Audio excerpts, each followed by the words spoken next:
오늘의 큐티 말씀은 사무엘상 4장 1절부터 11절입니다. 제목, 부적처럼 되어버린 여호와의 언약궤. 먼저 앞뒤 문맥을 살펴보겠습니다. 어린 사무엘은 엘리 제사장 밑에서 여호와를 섬겼습니다. 이때에는 여호와께서 사람들에게 직접 말씀하시는 일은 거의 없었습니다. 그리고 사람들도 환상을 보는 일도 없었습니다. 사무엘은 여호와의 성막 안에 누웠고 하나님의 궤는 성막 안에 있었습니다. 하나님의 등불은 아직 꺼지지 않았습니다. 그때 여호와께서 사무엘을 부르셨습니다. 사무엘은 점점 자라났습니다. 여호와께서 사무엘과 함께 하셨고 여호와께서는 실로에서 다시 사무엘에게 나타나셔서 말씀을 통하여 여호와의 뜻을 일러 주셨습니다. 사사시대에서 왕정시대로 넘어가는 시기에 이스라엘을 괴롭혔던 나라는 블레셋입니다. 그런데 블레셋이 이스라엘을 공격해 왔는데 많은 이스라엘 군인들이 죽었습니다. 당황한 이스라엘은 여호와의 언약궤를 앞세워 전쟁터로 나갔습니다. 간절한 하나님의 도우심을 기대하였지만 전쟁은 블레셋의 승리로 끝납니다. 무엇이 잘못되었을까요? 오늘 큐티 제목처럼 여호와의 언약궤가 마치 부적처럼 사용되어 버렸습니다. 언약궤를 빼앗겼고 엘리의 두 아들도 죽었는데 엘리 가문의 심판이 그대로 이루어졌습니다. 문단을 나눠보겠습니다. 1절부터 4절은 언약궤를 가져옴, 5절부터 11절은 언약궤를 빼앗김. 1절에 보면 이스라엘이 블레셋과 싸우기 위하여 나갔습니다. 이스라엘 사람들은 에베네셀 곁에 진을 쳤고 블레셋 사람들은 아벡에 진을 쳤습니다. 에베네셀의 위치는 예루살렘에서 서북쪽으로 약 40km 정도 떨어져 있습니다.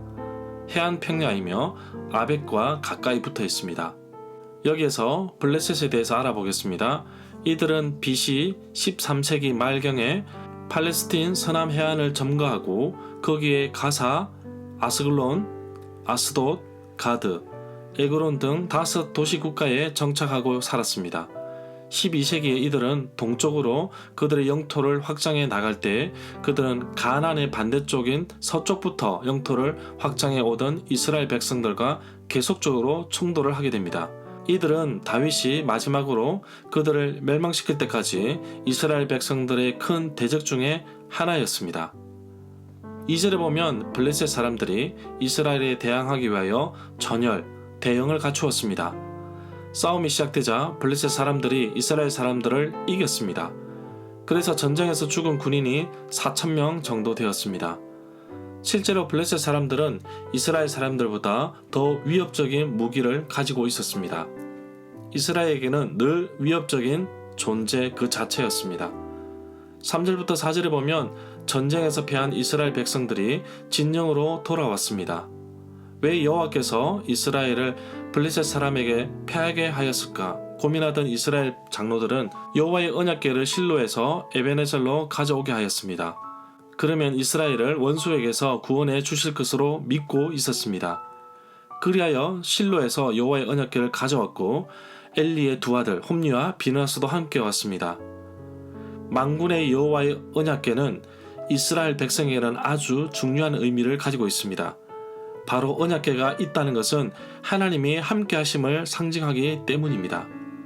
이스라엘 장로들과 백성들이 언약궤를 가져온 이유는 언약궤를 통해 전쟁에서 패배한 것을 만회하고 다시금 전쟁에서 이기기 위함이었을 것입니다. 5절부터 6절에 보면 여호와의 언약궤가 이스라엘 진영 에베네셀 곁으로 들어왔을 때 온 이스라엘 사람들이 모두 기뻐서 땅을 울릴 정도로 큰 소리를 외쳤습니다. 지금 이스라엘 백성들의 함성과 의기는 전쟁에서 바로 이길 만큼 사기가 충전되어 있었습니다. 그렇다고 전쟁에서 이긴다는 보장은 없습니다. 그런 이유는 전쟁은 하나님께 속해 있기 때문입니다. 단순히 자신들의 마음이 편안해진 결과라고 볼 수 있을 것입니다. 이스라엘 사람들이 외치는 함성을 들었던 블레셋 사람들은 놀라지 않을 수 없었습니다. 블레셋 사람들은 여호와의 언약궤가 이스라엘 진영으로 들어온 것을 알게 되었습니다. 7절부터 8절에 보면 블레셋 사람들의 모습은 단단히 겁에 질린 모습이었습니다. 블레셋 사람들은 애굽에서 내리셨던 여러 가지 재앙을 홍해 연안 광야에서 애굽 사람들에게 패배를 맛본 것과 연결시키고 있습니다. 9절부터 10절에 보면 이번 전쟁에서는 조금 다른 모습이 보입니다.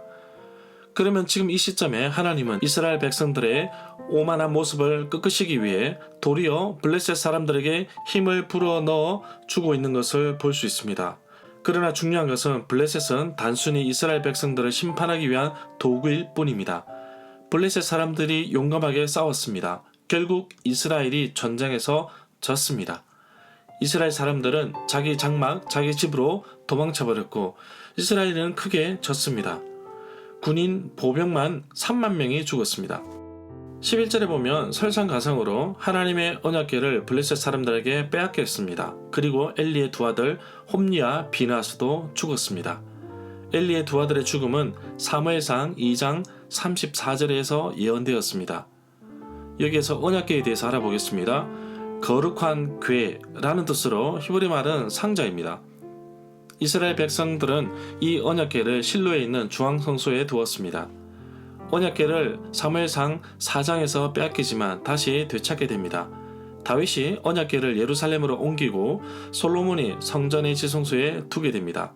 그러나 지금 하나님의 언약궤가 어디 있는지 알려지지는 않습니다. 상징적인 의미에서 이 언약궤는 눈에 보이지 않는 하나님이 자기 백성들과 함께 계신다는 것을 눈에 보이게 표현한 것으로 볼 수 있습니다. 절마다 상세한 설명과 구절 해석, 그리고 핵심 내용과 중심 줄거리는 네이버 블로그에 올려져 있습니다. 내게 주시는 교훈입니다. 여호와의 언약궤의 존재만으로 이스라엘 백성들은 여호와 하나님께서 이스라엘 백성과 함께 하신다는 자부심을 가지고 있었습니다. 그런데 너무 자만했던 것일까요? 언약궤만 있으면 만사 형통이라는 무리수를 둔 것 같습니다. 이스라엘 백성들은 하나님을 잘 섬기지도 않으면서도 전쟁에서 승리해 주실 것이라는 막연한 생각으로 언약궤를 전쟁터로 가지고 갔습니다. 실제로 언약궤가 능력이 없어서 빼앗겼다기보다는 이스라엘 백성들이 언약궤를 부적처럼 잘못된 생각으로 임하였기 때문에 발생한 일이라고 할 수 있습니다. 결국 전쟁의 승리는 언약궤의 존재 유무가 아니라 하나님을 얼마나 신뢰하느냐에 달려있는 것입니다. 오늘날 그리스도인들의 목에 달린 십자가가 남에게는 액세서리처럼 보일지 몰라도 예수 그리스도의 구원의 기쁨을 아는 사람에게는 삶의 희망이자 힘이 되는 것입니다. 언약궤만 있으면 만사 형통이라고 생각하였던 이스라엘 백성들에게 참혹한 대가를 치르게 됩니다. 평소에 얼마나 하나님과 깊이 있게 교제를 하고 있는 것이 더 중요하다고 볼 수 있습니다. 학생들은 시험 기간 닥쳐서 하나님을 찾기보다는 평상시에 하나님과 늘 함께하는 것이 더 중요함을 깨달아야 합니다. 매일매일 말씀을 묵상하고 기도하는 것이 세상과 비교할 수 없을 정도로 참으로 행복하고 귀한 것입니다. 하나님 말씀을 위기를 모면하기 위한 부적이 아니라 평상시 내가 늘 깊이 있게 만나는 능력의 말씀으로 신뢰하며 또한 하나님 말씀과 동행하는 하루가 되기를 간절히 소망합니다.